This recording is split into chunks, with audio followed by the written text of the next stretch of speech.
the stream itself. If you are watching, hello there, Into the Blue, Mr. Afternoon all. Michael P, good morning all. Yes, it is a transatlantic show. So thank you very much indeed from all across the globe for joining us today. We will put your messages up very shortly and just sort of say to everyone, welcome along. But as always, just a couple of things that we want to get covered, especially off the back of last weekend's live stream. I know that a number of people have been asking me and sort of sending me DMs about the merch that we're going to be selling and how that's going to work and who's applicable to it and who actually will get their free merch. I'm going to be sending out emails this week. So if you have yourself a subscription to our Patreon page, you'll be getting yourself an email explaining the tier you're in, the bits and pieces that you're going to be getting through the post. Looking forward to sharing that. Okay, we're nearly about to hit the credits, but very quickly, just to remind you of today's running order, because of course we live stream every Sunday 6 p.m. GMT, broadcasting on Facebook, Twitter, Twitch, YouTube, and Patreon. We then, after half an hour, we close the live stream on all the platforms, and it continues as an exclusive stream for our Patreon supporters. Patreon, it's $2, I think, is the minimum, and it helps us pay our writers on the Convention Collective, and it keeps people nice and happy when it comes to contributing to our site. And of course, if you want to write anything for our site, if there's something that you want to review, something you want to talk about, do head to admin@theconventioncollective.com. Either myself or Dan Berry will see that. Then we have ourselves the audio version. We'll prep that before I head to bed tonight. Spotify, YouTube, Apple Podcasts, and also SoundCloud. And we have ourselves the complete video episode uploaded at Wednesday, 12 p.m. GMT on Facebook and on YouTube. That's the way it works. Hopefully, you'll be up for seeing the full stream if you are not a Patreon supporter. But if you are, you're going to get the whole thing tonight. Isn't that cool? We've got ourselves some special guests around the half an hour mark. Looking forward to talking to Joel and to Chris about Lakes Festival. We've got a lot to get into.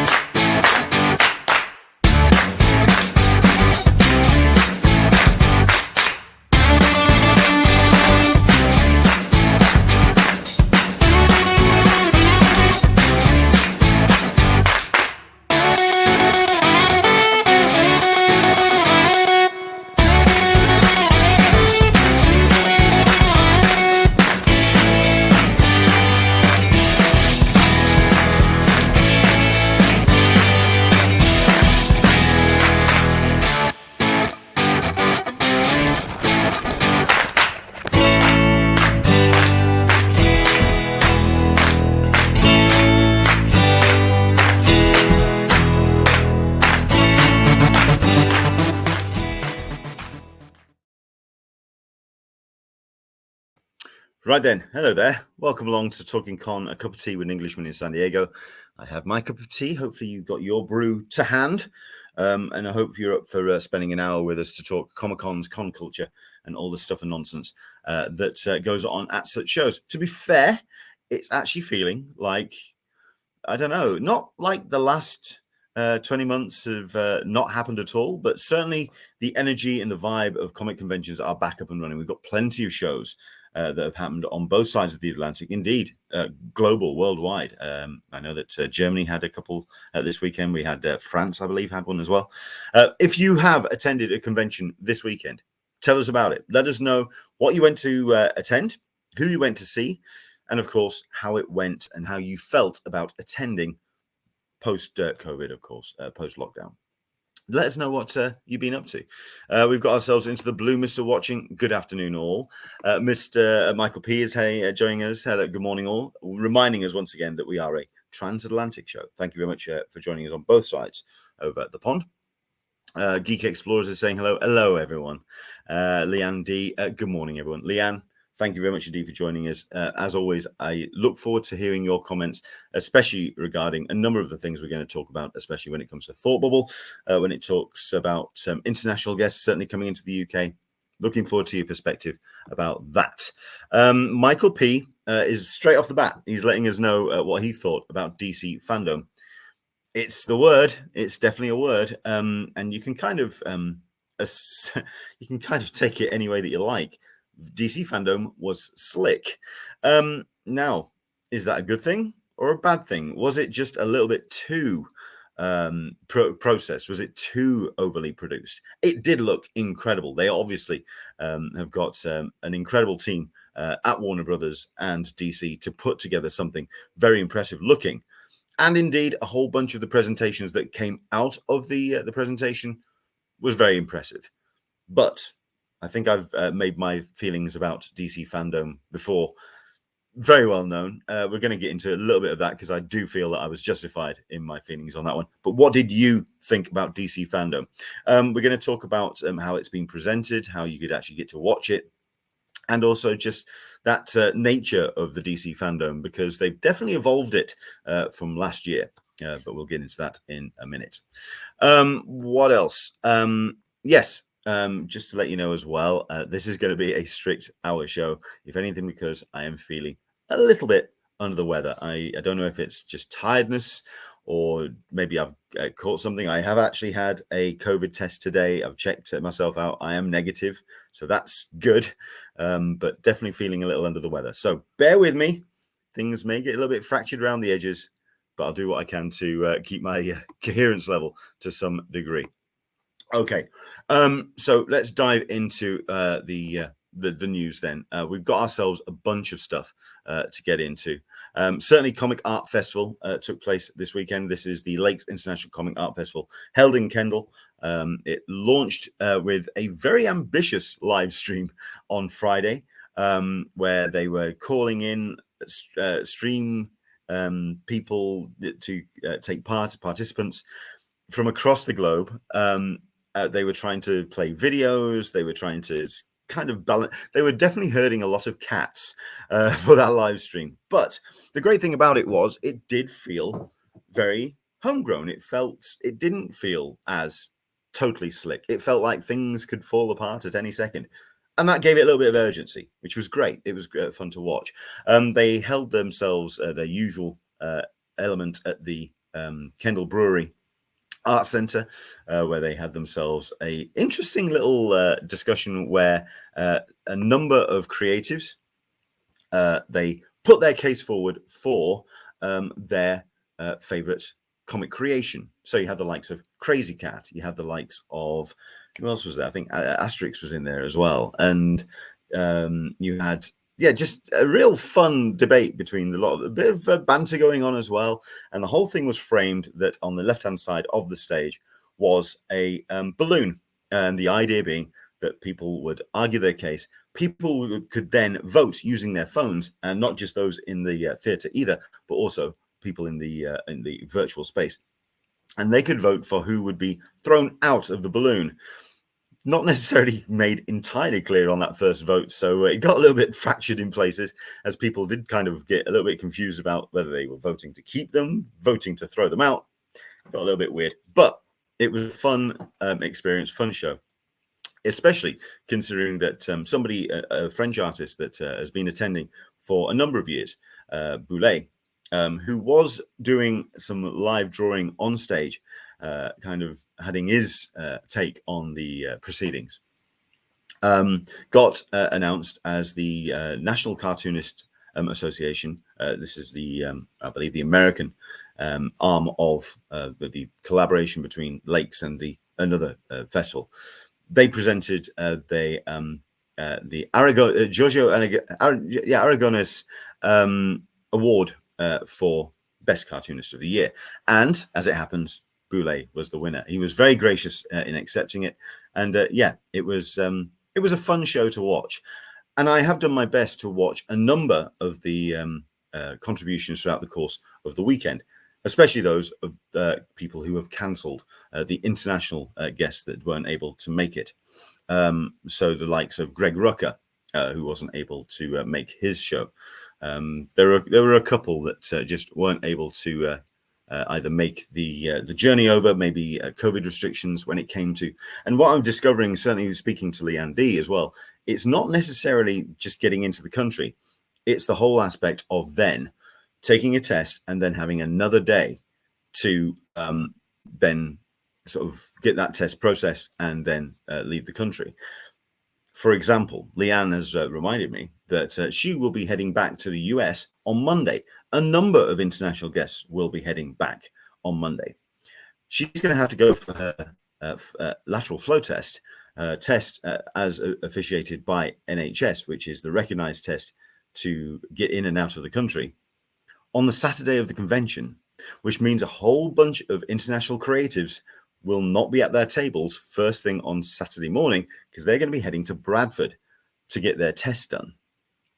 It's going to be awkward. We kind of saw that with Lakes as well. A whole bunch of people were not available to take part in the show this time around. But what we actually did have was a lot of stuff coming out of social media. We have ourselves the map of how certainly the clock tower was looking. I'm not going to lie. I do feel that this particular diagram does kind of highlight what the Lakes Festival has become this year. It's very much a supporter of indie creators and illustrators. There's not so much in the way of mainstream support. In other words, that passing trade, those the kids that might be interested in Superman, Batman, etc. Those those fair weather characters, which obviously the mainstream people think of when they think of comics. These were self-published, or they were small independent publishers. At which point you then have to ask, what was the appeal? What was drawing them into the building?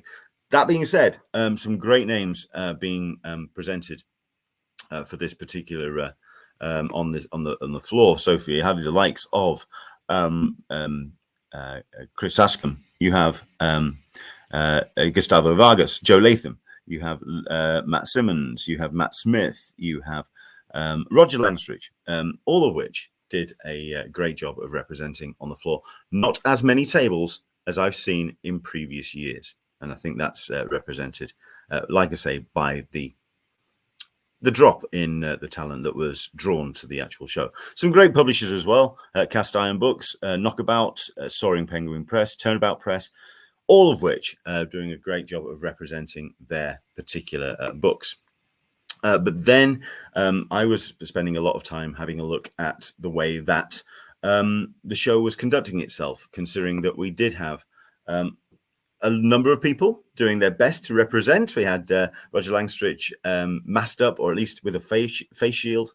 I'm not going to show the tweets, however, that I did find of creatives that were representing and not masking up. A lot of people have been saying on Twitter, I've been communicating to a bunch, that they felt triggered by the amount of pictures coming out of Kendal by those not wearing masks, certainly with the attendees. That's frustrating. That's frustrating. At the end of the day, however, Lakes did not institute, as far as I'm aware, a full-blown mask mandate. So at the end of the day, it was kind of a voluntary decision of attendees whether they were going to be masked up. I think this is a good example of what I'm on about. This is a picture of a panel that was hosted with the maestro, Dave McKean. Paul Gravitt there, well-known and respected reporter, documenter of comics, certainly known in the comics landscape here in the UK. I don't know if that's a 2-meter distance between the two, but there were no masks involved. There could have been a little bit more of a distance. I hosted a number of panels at Meanwhile in Coventry, and we did our absolute damnedest to keep everyone at a distance. And when we were up close and personal, we were wearing masks. It's a shame that perhaps we didn't see too much of that when it came to Lakes, and a number of people have been pointing the organizers out for it. We have this picture here. This is held from early on this afternoon. We have ourselves a whole bunch of comic creators doing the live draw which takes place traditionally on the Sunday afternoon. You have people on the couch. You have 2 people either side doing their live drawing. And as you can see there, there's barely a mask to be seen. I would have expected more from Sean Phillips, to be fair. He's there in the middle, sat on his own. Bit of a distance, however, so a little bit of a distance there, perhaps. John Freeman, I believe, is there on the right-hand side with Julie. Like I say, it's great to see these creatives, and it's great to have them visible on stage so you can actually hear them. And it's just a shame that, certainly up close and personal, we didn't have too much of that mask mandate installed. A shame, but there we go. Going to get into Lakes. We'll find out. Like I say, I wasn't there, so we're going to find out from Joel and from Chris a little bit later about the actual the way that the whole thing went on. So we're going to get into that. We've got a couple of people jumping in. We've got ourselves into the Blue Mister. I've come up with a brilliant way to fund my Comic Con attendances next year. I'm entering the Squid Game. Hasn't someone actually done the translation into US money and UK money? And it's actually not that. It's not a great deal. It's something like 2 million or something. I don't know. I don't know. Hey, listen, if anything, if you want to completely confuse somebody who hasn't seen Squid Game, at least then you can show up and then they can ask you why on earth you're dressed as a PlayStation symbol. So there you go. Keep that in mind if you are thinking for ideas for your cosplay for next year. Leanne D, it's quite a mess to navigate coming into the UK and leaving. If there's anyone who can tell us how that is actually going to happen, at the end of the day, Leanne D is going to be someone who I can talk to for that kind of reference. She's coming in for Thought Bubble next month. Admittedly, Thought Bubble has instituted full mask mandate. They've instituted that people must have legitimate tests results, or they must prove that they have been double vaccinated. The thing about Lakes and what makes it slightly difficult is at the end of the day, it is a festival, a little bit like Angoulême, in that it's a little bit more spread out, and it's very difficult to kind of police that. But there's a lot of children activities happening. There was, like I say, events that were taking place on screen there in the Brewery Arts Centre. There could have been a little bit more control for attendees to be a little bit more secure about what they were actually attending. I've seen a number of pictures which either creatives or attendees have shared. I didn't want to name and shame on this podcast, but I was seeing more than enough pictures of people that weren't being tested or weren't wearing the masks in close quarters to make me feel a little unwary, a little wary. So there we go. Right, we've got ourselves about just over 10 minutes, so let's dive into, because I wanted to cover DC fandom in a second. A couple of bits and pieces when it comes to cancellations and announcements. First things first, London Film and Comic Con have announced that they've got a couple of people that unfortunately will not be able to attend this year. We've got Stephen R. McQueen, Mandip Dillon, Janet Fielding, Ashley Walters, Daniel Phillips, and you've got Daniel Nicolette and Julius Lefort moving to London Film Comic Con 2022.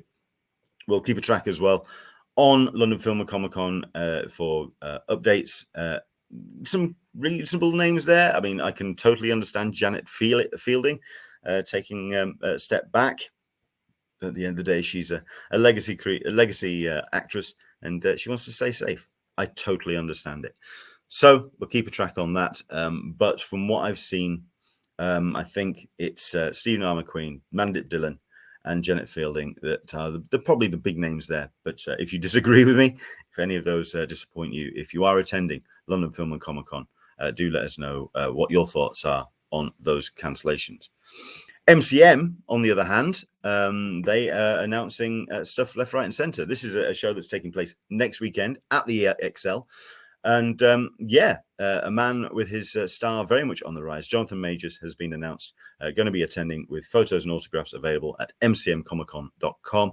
Jonathan Majors, known for Lovecraft Country, but certainly for a wider audience as Marvel Studios' I mean, it says here he's known for the series Loki, but of course he is going to be Kang the is it Kang the Conqueror? Yes, or he who shall not, he at the end of time or something. There's a kind of strange vibe about how he's named, but he's going to be showing, and not only that, but he's going to be appearing in a number of the MCU films moving forward. He's definitely going to be a key character in Phase 4 moving forward. So if you are a Marvel fan, next week at London Comic Con, he's going to be appearing for autographs. However, we have had a couple of other cancellations, and this is for Wales Comic Con. And to be fair, it's quite a long list as well. Due to the nature of Comic Con events, sometimes guests do need to cancel. We've informed that the following guests can no longer attend. We're talking the likes of Annabeth Gish, Kari Hiroyuki Tagawa, Erin Richards, Johnny Young Bush, Julian Glover, Karen Gillan, Kevin McNally, Mitch Pileggi, Nicholas Brendan. Although, to be fair, it was going to be unlikely that Nicholas Brendan was going to be able to leave the country anyway. Isn't he under still lock and key at this point? Isn't he got his ankle bracelet still in place? Who knows? Ruth Cornell and Sean Pertwee. A number of people cancelling there. A couple of them postponing to 2022, so they'll be returning to Wales. The Telford Takeover, that's going to be happening next year. But that's the names. But we also have the full cancelled calendar. A couple of names there which are totally understandable. Brian Blessed, obviously, he's going to want to keep a close eye on his health at his age. Val Kilmer, bit of a disappointment there. Sam J. Jones, again, somebody else who would show up at the opening of an envelope. It's a shame that he won't be able to make it, but there we go. Ross Marquand as well. Patrick Warburton. Like I say, a couple of creators there. So I would say not of the older end. So Deborah Ann Wall, it's a shame that she's not going to be able to make it. Freema Agman, Marilyn Reiskob, and the likes. That's the list on screen. You can find all the information at walescomiccon.com for the cancellations when it comes to that. Do check out the full listing for cancellations. And we'll keep an eye on that because I'm actually going to be appearing at Wales Comic Con as a panel host on their main floor. So I'm looking forward to meeting who is going to be able to make it to the actual show. Okay. So let's get into the main event when it came to fandoms and social media chatter. And indeed, I think still at the moment, The Batman, The Flash, Black Adam are still trending on social media at the moment. It's safe to say that a lot of people were very excited about fandom happening this weekend. That being said, I mean, if I can just bring up the page for DC fandom, I can kind of share what my experience has been of kind of negotiating through the actual show. And there you go. If I just reset this screen, maybe it'll load this time. It really has been kind of swamped. It's just been very awkward to negotiate and navigate around. That being said, they have kind of addressed this. Last year, DC Fandom was a single stream happening over 24 hours, which you would then go on a loop and you could kind of, if whatever territory you were in, you could dive in and watch DC Fandom as it rolled out live. But it was only available on the DC Fandom site, dcfandom.com. This year, they've been a little bit more canny about it, and they have indeed done their best to kind of share it elsewhere. So you have the likes of the DC homepage, and yeah, if I just put that on mute, so at least then we can kind of screen through. I'm not going to show too much of it, but certainly you had the likes of Black Adam. You have the first look there. You had Aquaman. You had Aquaman and the Lost Kingdom that was being shown. All very slickly produced and looking fantastic. Milestone representing as well. But a lot of people were a little bit concerned or a little upset that you have the chat there rolling past on the right-hand side of the screen. At the end of the day, what does that actually do? There was no two-way communication. And this was my issue with DC Fandom last year, and they haven't really addressed it again this year. It's a shame. Like I say, though, it was a full roster of stuff which would then get cut down and shared in separate blocks as people could just watch as they needed to. So the Black Adam first look went onto YouTube separate. Suicide Squad, Kill the Justice League trailer went separate. The Peacemaker panel went separate. Superman and Lois behind the scenes set tour was all separate. All of it. I mean, to be fair, look at it. It is quite the roster. And yeah, there was a lot to see. Tipping off, of course, at the very end with the Batman trailer, with that production video from the main chaps involved, Robert Pattinson, doing a damn good job of impressing for that. So that was on the YouTube channel. So at the end of the day, it was available left, right, and center, which was great. I still feel, however, there wasn't that to and fro, that conversation with the fans. It constantly reminded you that it was a stream that was for the fans. It would have been great to actually have more of that then. It would have been fantastic to kind of get a sense of a real conversation with the fans. So it was a bit of a shame when it came to that element. What did you think? We're going to kind of come back to DC fandom at the end. What was your favorite elements? What was the things that you saw that you really liked the look of? I've got a little bit of a personal investment because my brother is actually appearing in 2 of the films filmed here in the UK that featured on the roster for DC fandom. So I'm going to be popping along to see if I can see, I don't know, an over-the-shoulder shot of my brother at some point. But at the end of the day, what did you think? What did you think of the very emo reveal of Batman trailer? What did you think of the Gwendoline Christie image that was revealed? And also there was a kind of a sneaky one as well. There was a frame of our new Morpheus for the Netflix Sandman show. What did you think of it? What did you make of it? Do let us know. Jump in on the chat and, of course, on the comments below. Let us know what you thought of it. Okay, don't forget as well, in about 2-3 minutes' time, we are going to be heading over to our Patreon-only support. If you are a Patreon supporter, head over to patreon.com/EnglishmanSDCC, where you can see the full stream, which is where you can get to see the wonderful faces of my 2 special guests for today. We've got 2. One is a journalist editor that attended the Lakes International Comic Art Festival, very much as somebody who was reporting on the show. I'm certain we're going to be seeing plenty of pictures from him of the people that he saw. And we're also going to be hearing about what his thoughts are. We'll hopefully get a little bit of a preview of that in the chat we've got up next. And we've got also an editor behind one of my favorite comics for the last couple of years. If you have not read That Texas Blood, frankly, you are doing yourself a massive disservice, not only to the person I'm going to be speaking to, but also just to the creatives as well, because my word, they have just done an amazing job on that book.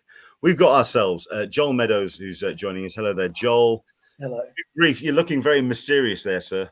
It's the premiere in. It's the. I thought it would suit the Batman thing, you know. So I'm. Oh, right, okay, so you're honoring the Batman trailer by going full emo. Okay, fair enough. All right. In that case, how are you doing, Leonard? I'm fine, Chris. How are you, sir? I'm well. I'm well. Feeling good. Are you just down the hall at the same premiere in? It's possible. I mean, I'm at the Riverside Hotel, so I don't know. Chris is in a fancy location. Well, okay, he's in a nice location. Okay, that's fine. Oh, that's great. Okay, well, we'll dive into bits and pieces when it comes to your impressions of sure. Weeks. I know that you were kind of loitering in the background while I kind of gave my personal impression of what I saw on social media, and I'd like to know what your thoughts were, whether you agree, disagree, and what your own impressions of it were. We'll start with yourself, Chris. This is Chris Condon, by the way, from the creative team of That Texas Blood, published by Image Comics. Yeah, let's get into it then, Chris. I mean, first and foremost, what were you doing there? What panels were you hosting? Were you behind a table for the majority of the weekend? What was your experience of attending the show? Well, so no, I was not behind a table. The only time I was behind a table was briefly today and then yesterday after Jacob and I did a talk with John McShane. But what was I doing there? I mean, I haven't gone to a movie, in the last year and a half, let alone a convention. And Jacob and I have been working on this book that you just mentioned, that Texas Blood. We're coming up on 13 issues in December, and yet we had never met each other. We've obviously chatted through Messenger, emails, but never have met each other. And so the Lakes Festival was coming up, and I guess either Jake or his father, or maybe it was just the festival crew, decided to reach out to me and ask me if I would be willing to attend. And from what I understand, it was tentative on their part and it was tentative on my part. So I gave a tentative yes, a soft yes, because I don't know what's going to happen with COVID, et cetera, et cetera, et cetera. When were you approached? Where were we in terms of lockdown? I mean, I think if I remember right, I think it was earlier. It was early in this year. So it was probably around March around this year. And solid plans weren't made until about 2 months ago. Right. Okay. So we've got a couple of questions. We've got a couple of questions that are rattling through already, and we might as well dive into this one because it is, I think, the big one for yourself. Sure. And it is, how did you navigate the UK entry system? Leanne is coming over for Thought Bubble as an attendee. She's coming back to visit the UK as well. She's saying, I'm finding it difficult, but I've done everything I can on my end. I mean, what were the hoops that you had to jump through to attend the show? Well, big things obviously were the COVID tests. So you have to take a COVID test before you get on the plane, and it's a max 3 days before you get on the plane. So that was one thing. You need to fill out a form with the UK government and tell every place that you're going to be staying, give contact numbers, et cetera, et cetera. Oh, joy. And then once you arrive in the UK, you need to take a COVID test. In my case, it was this test, the Randox test, and then deliver that, and you get the results via email. Thank God both were negative. But that's essentially, I mean, those are really the hoops that I had to jump through. I mean, in terms of actually being on a plane, I mean, it's a little bit scary, but the planes were fairly empty, and I didn't have anybody sitting on me next to me at any point. So that was nice. Maybe wishful thinking. I don't know. No, and so I just remained masked, and I didn't really have any troubles, but it was definitely a longer process, it definitely was a longer process than I would have expected in normal times. You know what I mean?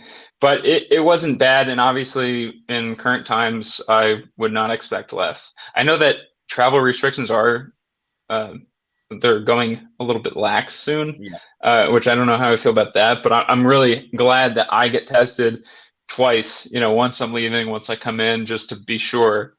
And obviously I'm vaccinated as well, so that's a big part of why I agreed to come. Well, I mean, I think another thing for myself, I mean, that's general hoops that you have to jump through when it comes to the British administration, entry into the country, fine. Obviously, as a show that it's about comic conventions, I'd love to know what the Comic Art Festival did for yourself to make you feel comfortable about attending then. What was your relationship with the organizers of Comic Art Festival of Lakes, and how did they help you as an attendee? Well, I mean, they were just they just they were very they communicated well, everything. They in fact were the ones who got me this test for when I arrived here. They agreed to pay for the test before I left, et cetera, et cetera. So I mean, they've just been, in my view, going above and beyond to just try to make you feel as comfortable as possible. I mean, if it was a vaccinated event, would I feel even better? Yes, Yeah. obviously. But there's certain things that that would have been nice. But other than that, I felt very comfortable. Yeah. I mean, it's there's never not a fear though. I feel like, especially, I mean, I'm sort of frightened to even just go to the grocery store a lot of times, just because you never really know. You hear stories about people getting COVID and they don't even know how because they're doing everything right. But then you're going into a room with people, and so I don't know. I guess there's never not going to be that fear, but I think we've talked about this on the last couple of episodes as the new series has started, and it's kind of like that institutional trauma that's not going to disappear anytime soon. But any way that an organization can make you feel more comfortable as a guest, I think that's what anything that they can do. That's fantastic. Yeah. Joel, as somebody as an attendee who kind of did go from venue to venue and look around the festival the best you could. I mean, I mentioned earlier in my brief overview earlier on in the show that it did feel that the pictures that I was seeing were very much they were just really kind of it felt really unsafe with seeing how few people were wearing masks and how the mask mandate wasn't being instigated in a number of the venues. How did you feel? Because you've attended a number of panels over the course of the last couple of days. Well, I felt okay because I wore a mask when I went in, when I went into the clock tower, when I went to see a couple of talks, and I always had a mask on. I mean, not everyone did, unfortunately, but I've made the decision this year because I went to this show. I'm going to Thought Bubble. But if you Thought Bubble, you have to wear a mask. But I've decided that basically for the next 2 or 3 shows that I go to, I will always have it with me, and I will make the choice of wearing it because I'd be less comfortable. I am in witness protection, yes, actually. I'm actually in, and you've seen the end of Goodfellas, Dan. It's like that. I'm going to get my milk on the doorstep in a minute, and but yeah. So in other words, Joel can say anything he likes about the Lakes Festival right now because people don't know. I'm incognito. No one knows where he is. His location is in secret. Absolutely.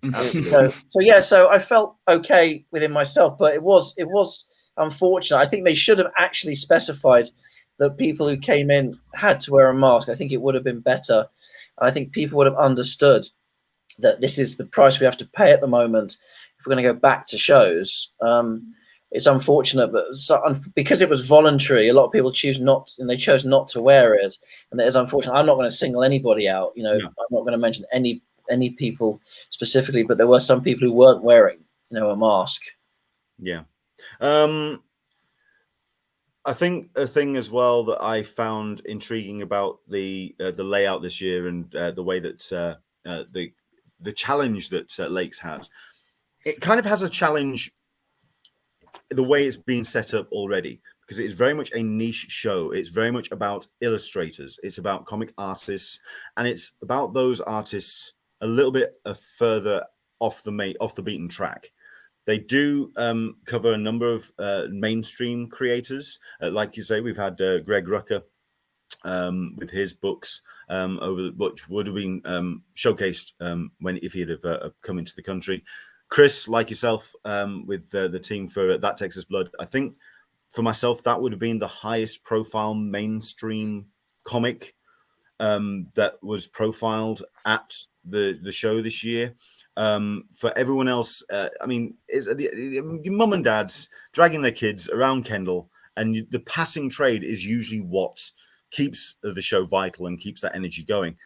If at the end of the day there are no names to kind of speak of, it's very difficult to then sell that to the passing trade.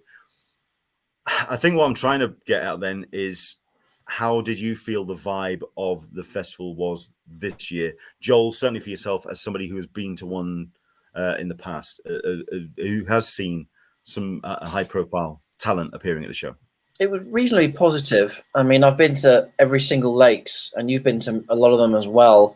I felt like it was a positive vibe because, a lot of us haven't been to shows in 2 years. This is the second show I've been to. First one I saw you at Coventry about 4 weeks ago, but this is the second comic show I've been to. And actually the Lakes, I think was one of the last. I think the MCM might have been the last, but it was the penultimate comic show I attended before the pandemic hit, basically in October 2019. And I felt like people felt like they were kind of coming back to something. It was quite nice because a lot of these people hadn't been to a show in 2 years and hadn't been anywhere. You may not even left the house in 2 years except to go shopping and things. So I did feel like it had a positive vibe. It did have a positive feel. You know, I chatted to Etherington Brothers. I talked to Roger Langridge. I talked to John Freeman. I talked to quite a few people to get a sense of the show. And to Brian Talbot and Mary. And despite they were uncomfortable, they did wear the mask, but they said it still felt quite strange. But despite this, it was nice to catch up with people they hadn't seen in 2 years. So I think it felt almost like it's not a return because obviously it's not the way it was 2 years ago, but a partial return. It's, moving towards what we used to have. We're having a show.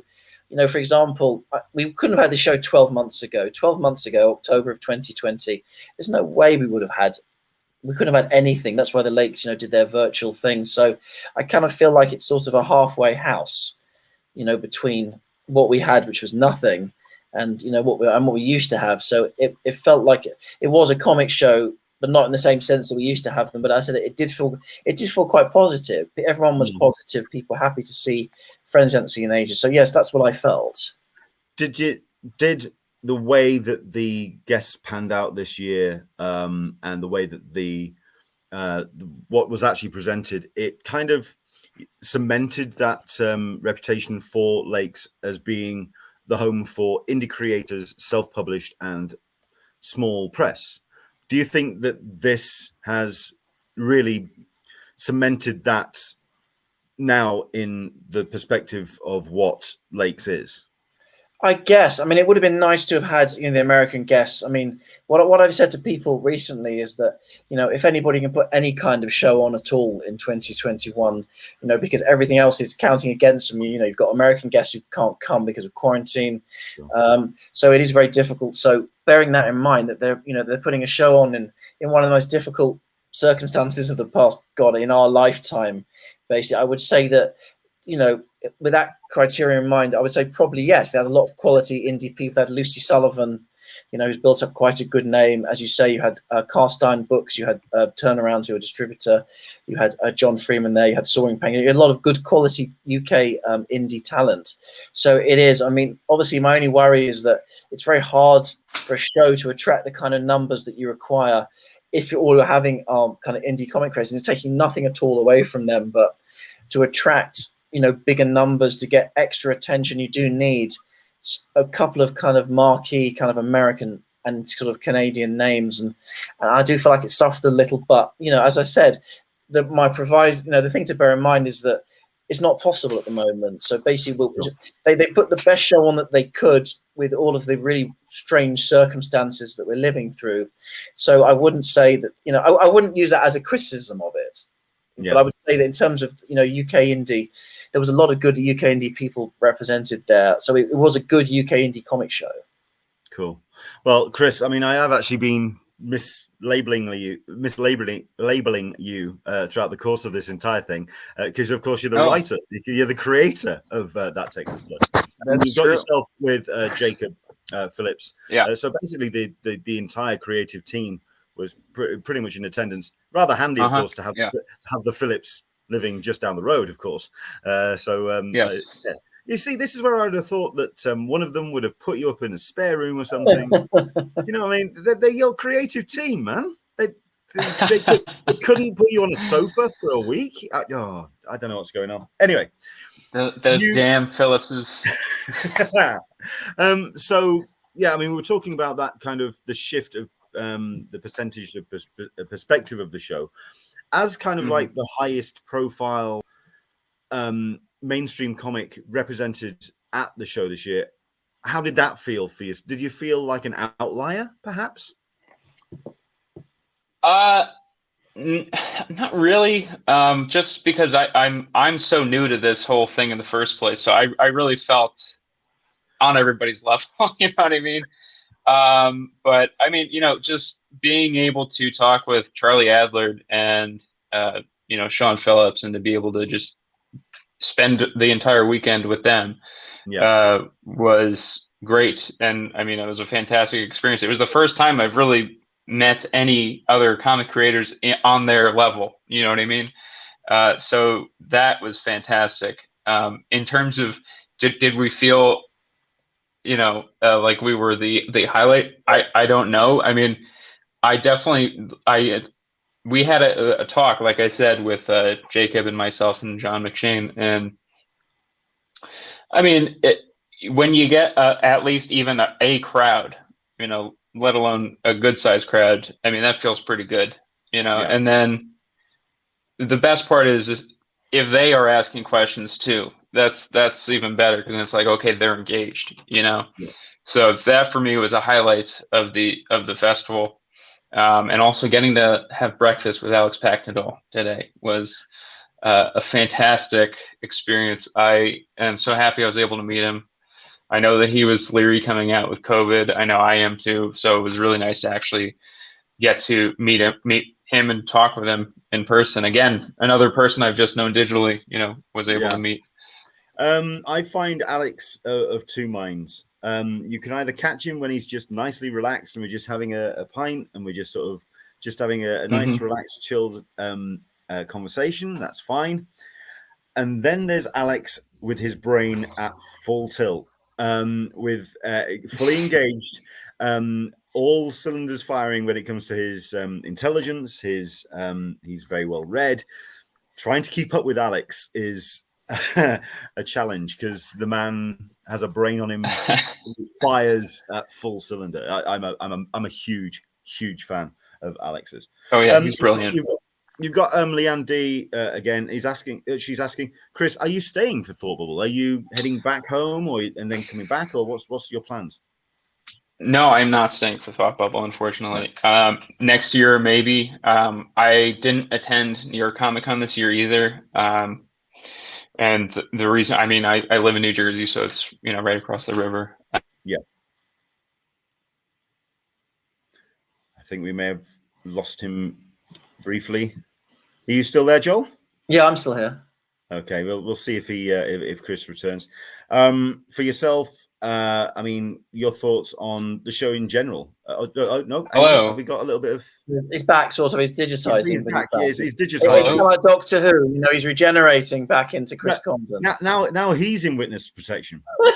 now he's digitized. Oh, there we go. I think he's going to try and possibly restart back up. But there we go. So Joel, your thoughts on Thought Bubble? On Lakes. At the end of the day, did they succeed in bringing the essence of Lakes back, or was it something that was an attempt but not quite there yet? Well, I think it was as close as they're going to get. And as I said, that's no reflection on the organisers of the show. I mean, I checked out a number of panels. I went to the John Freeman interviewing David Roach, which was a Zoom interview, and I thought that was good. I mean, David's a fantastic artist. He talked about his career, and the other thing that people might not be aware of is that he's a collector of comic art. So he's a fan as well as a professional. So I saw the Jeff Lemire Zoom chat, which was fine. Jeff is a huge talent. He's a very talented man, and I wasn't sure about the whole Zoom thing, but they seem to make it work quite well. So yeah, I think it was a good mix. I mean, so we kind of got a little bit of an element of that when it came to the presentation that was held on the Friday. Yes. That they did kind of make it this virtual video event. Did it feel like you were watching a jumped up Zoom call, or what was their production value certainly on that aspect of it? It was okay. I mean, obviously it was a Zoom call, so it's a little bit like that. It's very difficult. I mean, it's at the end of the day, it is a guy, talking to a giant screen. So it almost has shades of 1984 or Max Headroom. But as somebody who's done it himself, like I say, we had Dave Johnson, we had Jeff Johnson. Oh, I know. Commentary actually worked relatively well. It wasn't bad. I mean, there was no drop off, and the thing about Jeff is he's a fascinating subject. I've interviewed him a couple of times, so it does help that once you accept the fact that he's not going to be sitting on the couch, with the host, it's still. Oh, Chris is back. It's Leanne D sent us a message. Is this the infamous UK Wi-Fi that I have to look forward to? Yes. Oh hell yeah! Oh hell yeah! Yeah, we're kind of letting ourselves down when it comes to our Wi-Fi connection here in the UK. So no, yeah, this is what you got to look forward to. Like I say, we're going to do our best to present as much as we can from Thought Bubble, but inside that convention centre, like most convention centres, I'm not sure. that's going to be like broadcasting from the bunker. So best of luck with that. So yeah, we were talking about the successes of the show, and like you say, Chris, you were talking about your perspective on it. As somebody who's not done the conventions, who's this is kind of like first stab at them. Was it a positive? What did you take away from it? Is there something that you feel that you can build on when it comes to your convention experience moving down the line? Yeah, absolutely. I mean, I really enjoyed myself for the first, just to say that I really enjoyed myself. I really enjoyed, because it's hard to describe, but basically I've been living in my basement for the last year and a half. And so I know that, we sold out, our first printing of issue 1, we sold out the second printing, and then we got a third printing, and yada, yada, yada. And we're coming up on issue 13, but it still hasn't never felt real. And this is the first time that I'm able to talk to people who have read our book and who have enjoyed our book and have questions about our book, to actually see their eyes, and to actually see them in front of me. It was kind of amazing, and actually made me, feel like, oh, I have a comic book, not just, something that I did, in my, again, basement, and then was sent to me in a box in my basement. It felt really, I don't know, it felt real finally. So yeah, it was fantastic. Yeah, it did. It finally felt real, because we were a pandemic comic, so. Absolutely. I mean, I remember that interview that we did when you launched the book, and you weren't sure what the reaction was going to be, and you've only kind of seen the numbers coming in, so that it doesn't feel tangible. Now you've got an audience that's been right there and approaching you. What's been the kind of percentage of people who perhaps hadn't heard of the book and came up to you against those that actively sought you out? What was the kind of ratio for that? I would say that most people were, at least had heard of the book. And so when we were there, for example, so we did a small signing after our talk. It was like maybe 20 minutes. And then also we signed again today, which, we had less people. It wasn't too busy today, first of all. It was rainy, but also I think, I don't know, there weren't a lot of people. But yeah, the people that did come up to us, some of them did, they would buy a trade, and they would say like, oh, I've wanted to read this and I haven't. And this gave them the perfect excuse to check out the book, because we were both there to sign it for them. Yeah. Excellent. So excellent. And I think because obviously you're on borrowed time at this point to enjoy the rest of Kendal, so I'm going to let you get off and enjoy, because I know that there's some stuff that usually happens on a Sunday evening, so I'll let the pair of you kind of prep for some dinner and head off into town. But I'll leave with this question. Did you do the karaoke? And if so, what songs did you sing? I did not. This will be Chris. I didn't get up there until Saturday, 11 o'clock. And to be honest, I probably wouldn't have done it even if I was there on the Friday. I'm afraid, Leonard. I'm never actually drunk enough to be in a position. I've never been. We are going to have to work on that. Well, that's a threat, isn't it? Well, maybe we'll see. We'll see what happens. But so no, I missed that. But it's been pleasant. I've met some people. I met a guy called Richard Sheaf who writes about comics with John Freeman. I've not met before. Yeah, I know Richard. He was up there, and David Scroggie used to work for Dark Horse. So I met up with him for lunch. That was really nice. So it's, from a social perspective, it's been really nice. I feel like it's not quite there yet, but it's heading towards the right direction. It's nice to be at a physical show, and long may it continue, and hopefully, head in the right direction.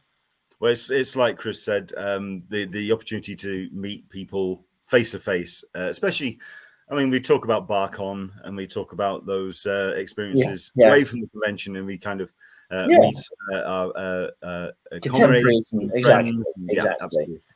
Chris, did you get the chance to head to the karaoke, or did you give that a wide berth? So no, we swapped that for we grabbed a few pints, me and Phillips's. So that was the fair trade, if you ask me. I think you may have made the right choice there, just to let you know. There we go. Excellent stuff.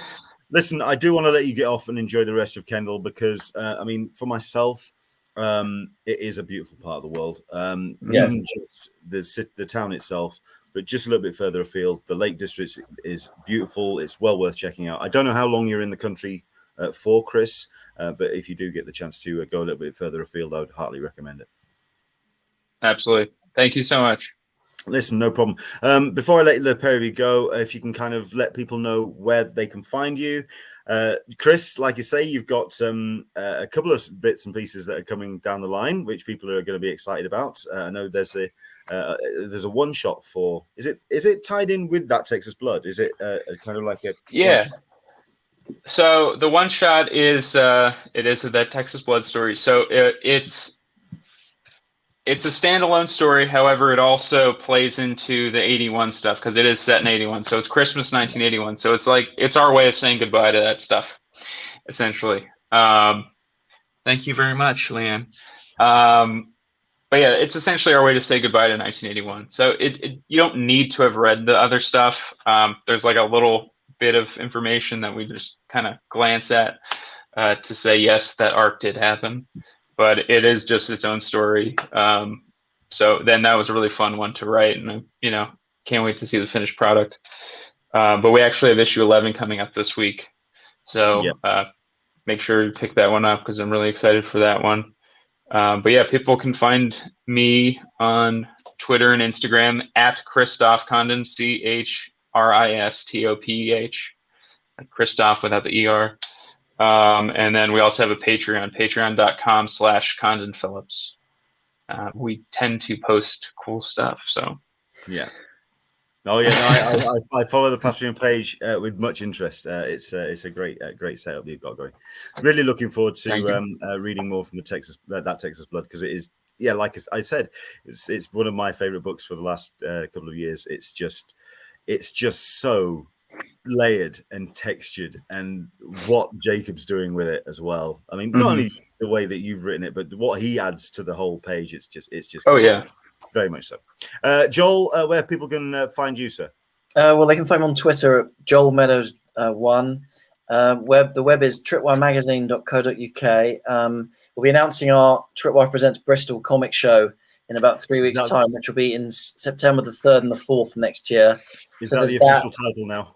Indeed. There's another Tripwire print magazine coming out in November with 2 covers, with a Dark Horse at 35 cover and a Fantastic Four at 60 cover. So that's got things like exclusive Drew Struzan interview talking about 40 years of Raiders, a piece on how the Folio Society put their books together, exclusive Liam Sharp interview, classic Joe Kubert interview, loads of fantastic stuff. So that'll be on Kickstarter and Indiegogo hopefully in a few weeks. So there's that. And there's also my Sherlock Holmes and the Empire Builders comic might have found a home. So possibly, fingers crossed, there are 2 publishers that are in the running for that. Congratulations. Thank you very much. So there's lots of things happening. But tripwiremagazine.co.uk, people to find out things about the Bristol show and about the print magazine. So we'll be in the Lakes position from next September. But it's very exciting. We've got some really cool guests. Sean hopefully is coming to that, and some other guests as well. A lot of good British talent, some UK and some US, fingers crossed. Yes, we kind of discussed this last week. I don't know if it was yourself that's mentioned it to a couple of known names in the comics industry, but they then kind of let everybody else know. So no, I know. Just keep your eyes. I'm being a little bit more cagey this time, so I haven't quite spread. But hopefully, it's going to be a good turnout. There's going to be some really, some great talent, and there'll be to be confirmed in the next few weeks. So we're going to start announcing guests, but it's going to be fun because it was a great show. It was a great venue, and Bristol's a great city. So it's going to be nice to be back there, to be honest. Excellent stuff. Well, hopefully we can get Chris back over next year. Of course, we can certainly. And I was talking about getting Jacob to come. So, Chris, if you happen to be over, if we can swing it, there's your possibly. Well, I'd love to be there. There you go. Well, we can talk. Brilliant. So, Len, thank you again for having me on. It's been a pleasure, chaps. One thing I want to say is, once the FBI lets me out of the witness protection program, obviously, then I'll be able to do all of these things. Obviously, under a different name with a fedora and maybe some sunglasses I'm just really grateful that the beeping from the wrist, the ankle bracelet, hasn't interrupted the feed too much. So, well, I was able to temporarily disable it. Obviously, I mean, everyone's seen The Fugitive. I'm looking for the one-armed man. Has killed my wife, and once I find him, and once I go to the top of the the water feature with Tommy Lee Jones, everything's going to be fine. Showing your age there, man. I know. Right, I'm going to let the two of you head off into the Kendal night. Thank you. Great, and it's been great to hear. Likewise, great to chat.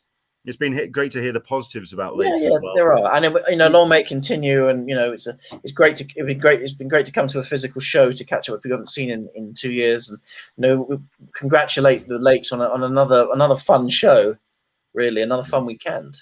Brilliant, excellent stuff. Joel, Chris, take care. Thank you so much. Leonard, you take care as well. It really is much. Thank you, Leonard. Good to chat, Leonard. Take care. Brilliant. Take care. Bye.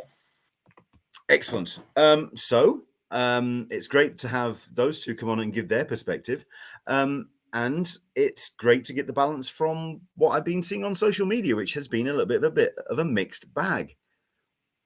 Thumbs up across the board by the sounds of things. It's great that the Lakes are making the efforts to continue their show as much as they possibly can, and also keep that integration of some real niche creators with some mainstream as well. Hopefully that will improve next year when we're kind of a little bit further beyond pandemic, and we will see the likes of Greg Rucker returning to the UK for Lakes, and etc. All the other guests that unfortunately had to cancel this time around. Indeed, Leanne is saying, excellent interview. I'm less worried now. Yeah, I think that's that. I think I may have started the whole episode being a little bit Debbie Downer, but it's great to hear from two people who are actually there and really kind of giving us that sense that it's not only a show, but conventions coming back with a little bit more substance and a real feeling to them, a real sense of a positive vibe. Excellent stuff indeed. And that is our show. Thank you very much indeed for watching today. If you are watching this now live, that means you're a Patreon supporter, and we really appreciate all your support. Once again, keep your eyes on your inboxes this week, because I'll be sending out emails letting you know about the merch that's going to be heading out to the various tiers. If you are watching this after the fact, if you're watching this from Wednesday, thank you very much indeed for tuning in. Don't forget to like, subscribe, hit the button down below for notifications about when we do go live, and of course head to patreon.com/Englishman SDCC for all the bits and pieces that we put up on that page. That's going to get ramped up, obviously, as we head towards Wales Comic Con, Telford Takeover, which I am going to be panel hosting at, and I've got the whole week booked off to attend Thought Bubble Internet Sequential Art Festival being held at the Harrogate Convention Centre next month. It's going to be a busy November. Next week, it's MCM London, and hopefully we'll be joined by Mark Serby again. He is actually going to be attending MCM next weekend, so hopefully he can give us a sense of what a big-scale comic convention is like at the Excel Centre. At the end of the day, we have had conventions over the last couple of months, and that's all well and good. But at the end of the day, this is a big show, and it's whether it's that kind of scale. Again, what we were talking about with people feeling and how their vibe about attending a convention, how that is going to be affected when you have that many people in that kind of room. We'll find out next week. MCM London. Do head to mcmcomiccon.com for more information about what is happening. I believe Saturday is sold out, but I think Sunday is still available if you do want to get yourself some last-minute tickets for that show. Thanks to Chris Condon. Thank you very much indeed to Joel Meadows for joining us for the show. And to you, thank you very much indeed for watching. Hopefully you can join us again next Sunday, 10 a.m. Pacific, 1 p.m. Eastern, 6 p.m. GMT, for another Talkin Con, a cup of tea with an Englishman in San Diego. For myself, Leonard Sultana, take care, enjoy the rest of your Sunday, and we'll see you soon. Bye-bye.